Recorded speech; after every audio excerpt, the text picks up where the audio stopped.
Hey guys, Robbie Falk here from Maroon and White Daily at On3 Sports. Excited for another week of basketball that just finished up here at Humphrey Coliseum. I feel like I'm a little crooked, maybe I'm not. Less than 24 hours, two ball games here between State and Ole Miss. Two fun ball games for both of these teams and for the men and the women, and two different results. Just like it was a couple weeks ago when we were here with South Carolina, when Mississippi State's men and the women split in those games. That's what happened again this week. The men defeated Ole Miss in the first game on Saturday night. The women lost in the second game on Sunday, and both of them very competitive ball games where it could have gone either way in the final minutes, and Mississippi State's men able to come out with an 84-81 win. The women fall to Ole Miss 71-63. We'll start with the men and what we saw on Saturday night. Just an epic ball game, one of the best I've seen in this rivalry, and we've seen some really good ones over the years between State and Ole Miss. It was the first game ever between these two teams where they were both ranked. Mississippi State 15th in the country, Ole Miss 21st in the country. The Rebels had gotten a top 5 win on the road for the first time in school history against Alabama earlier in the week. Mississippi State had gotten blown out by number 1 Auburn. So both teams went on the road to take on Alabama schools. Two totally different results, with Ole Miss coming out with a win on the road, Mississippi State coming up with a loss.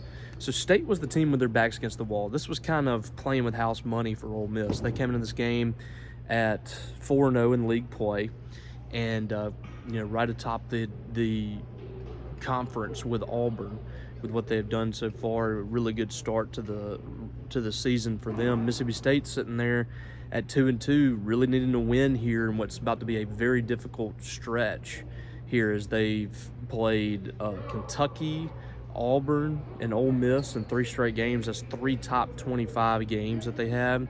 And then Thursday you get Tennessee, which is another top 15 team. So 4 consecutive games against top 25 opponents for Mississippi State before they go on the road on Saturday to take on South Carolina. So this one was an absolutely huge game for Mississippi State to get, because the wins are not going to come easy at any point in the schedule, but especially early on the schedule. State's got to be able to kind of hold their head above water here, and that's what they were able to do in this game.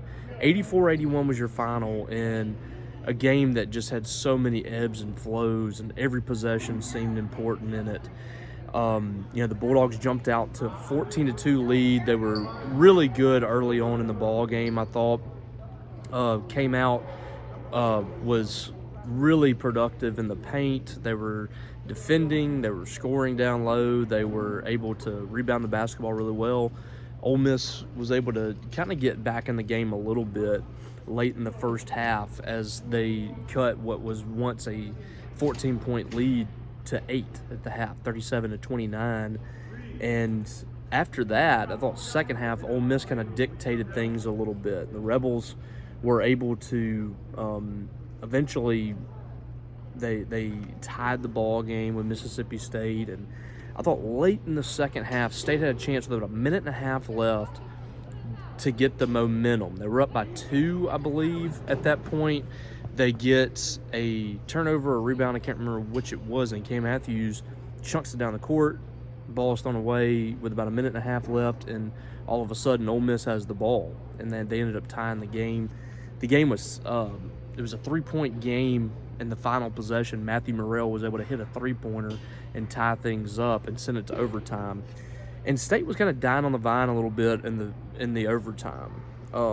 It was, Ole Miss was up 76-74 with 3:52 left in overtime, and they actually led by a point with about a minute and a half left. And this was the game-changing moment, I thought, for Mississippi State. You get a loose ball in the middle of the court. It's kind of a scramble for it. Ole Miss gets Sean Padula to pick it up, get possession of it, and send it out to Matthew Morrell for a breakaway dunk. R.J. Melendez blocks the dunk. It's actually a layup. In a wild flurry, Mississippi State gets it out to Josh Hubbard, who gets it to Cam Matthews for an alley-oop, but he chunks it over in the corner. Riley Kugel knocks down a 3. State gets the lead, and they did not lose that lead from there. that to me was the game. When Mississippi State was able to get that play, that three-pointer to put them up by 2 points, I thought they really changed the game there, and they ended up getting a stop on the final possession. Just a strange game in terms of officiating, and the fact that I didn't think it was officiated badly for the most part. There were definitely some issues in officiating throughout the game, but I thought it was okay.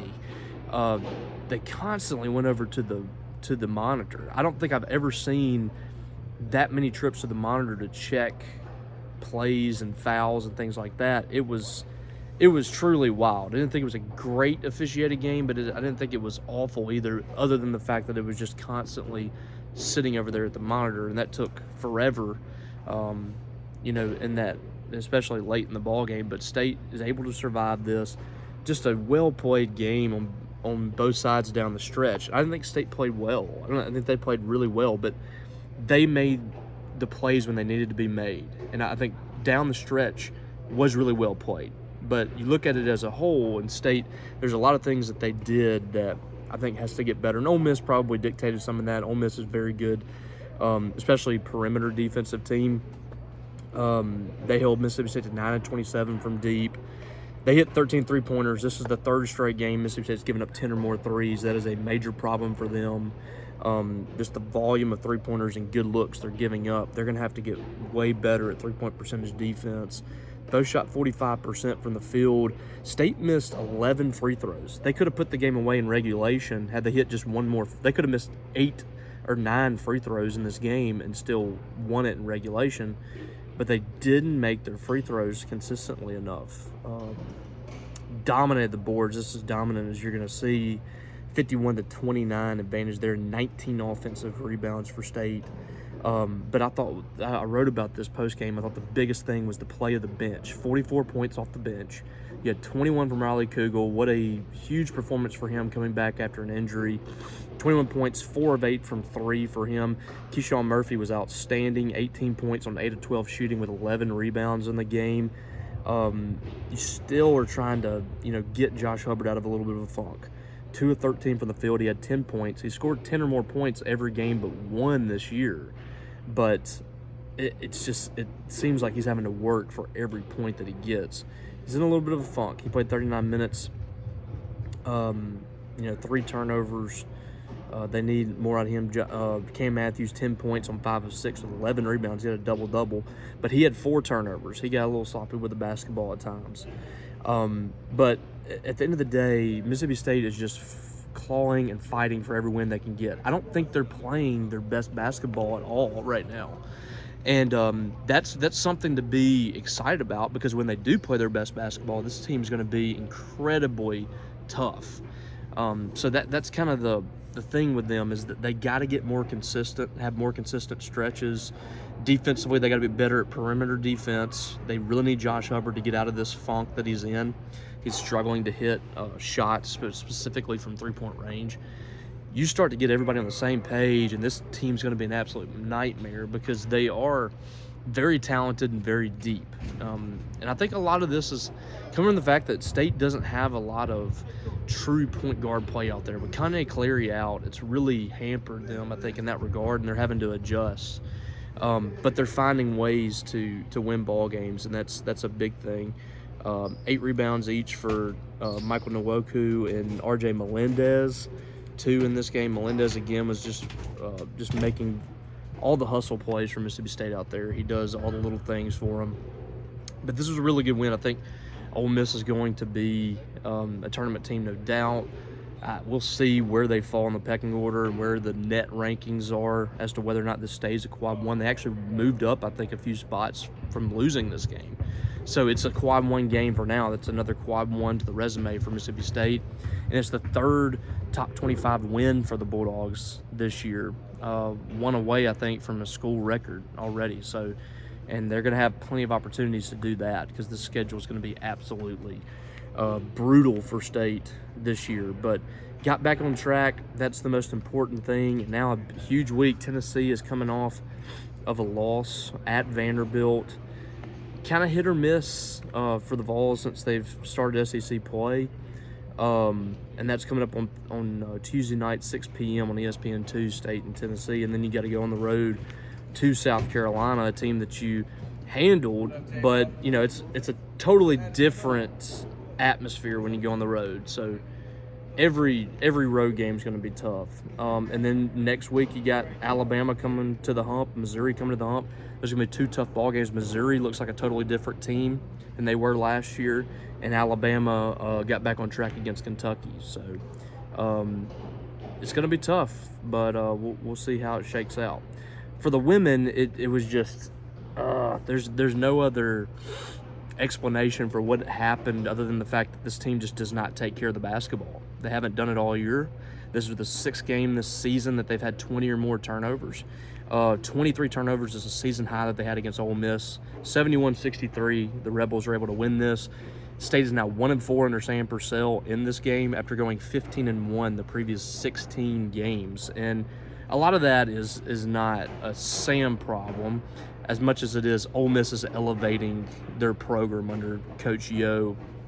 They've become a better program there. And this has become a lot more of a tougher ball game than it was. But still, there's been games there for the taking. State didn't close the game well last year at Ole Miss when they went into overtime and lost that game. They didn't close the game well today. They had a tie ball game, 61-61, in the final 4 minutes. And you turn the ball over 6 times in 5 minutes and 22 seconds. It's just being careless with the basketball. 26 points off of turnovers for Ole Miss in this game. That's the ball game right there. Ole Miss was really struggling in the half court unless they were getting to the basket. And Madison Scott was fantastic in this game, 30 points on 11 of 18. She was really good, but they were getting a lot of points with this fast-paced offense where they're getting steals and they're able to run. That's how Ole Miss generates a lot of their offense. When they were in the half court and they were having to run a lot of sets, State was having success, but that didn't happen down the stretch, and those turnovers turned into points. And Mississippi State went from a tie game to being outscored 10-2 in the final 4 minutes, and that's something that can't happen in this kind of game if you're trying to win. Shakayla Jordan had 19 points, and Nia Russell had 15 points and 5 rebounds, but 7 turnovers.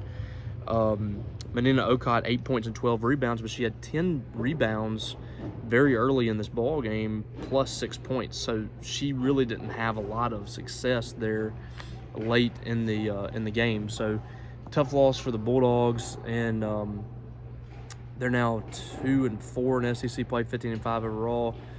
They've got to close this schedule strong. It's a more manageable schedule down the stretch of the season. Obviously you've played a very difficult schedule here with Kentucky, South Carolina, Oklahoma, Tennessee, and Ole Miss. Ole Miss has a chance to be ranked this week. I'm going to say that they probably will. We'll see if that happens. But if they are, that is 5 teams out of your first 6 inside the top 25. The State was only able to get 2 wins out of this first 6 game stretch, and they went on the road at Georgia. And you got the 2 worst teams in the league coming up this week. At home against Auburn, on the road against Missouri. Missouri's winless in SEC play. You need to win both of those games. You win both of those games, you're sitting there at 4-4. You're in striking distance of getting in the tournament. And you just got to go win the manageable games. You got LSU and Baton Rouge, Arkansas and Alabama at home. Arkansas is a game you can definitely win. Alabama's going to be tough. It's going to be a top 25 team. Vandy on the road in Nashville. They beat Tennessee today, so they're tough. Florida at Gainesville. A&M's a winnable game at home, and then you got Texas at home and Auburn. So when you get to 4 wins, you're basically on the verge. You really need to get to 7 SEC wins to have a chance. So we'll see. All right, we got basketball practice about to start over here for the men, so we'll cut it there. But I appreciate you guys. We got Thunder and Lightning recaps for these 2 games coming up shortly, and we'll have coverage next week of basketball too. Subscribe to this channel if you haven't already. Appreciate you for your support. Subscribe to us at Maroon and White Daily as well. All right, guys, have a great one. Catch you down the road.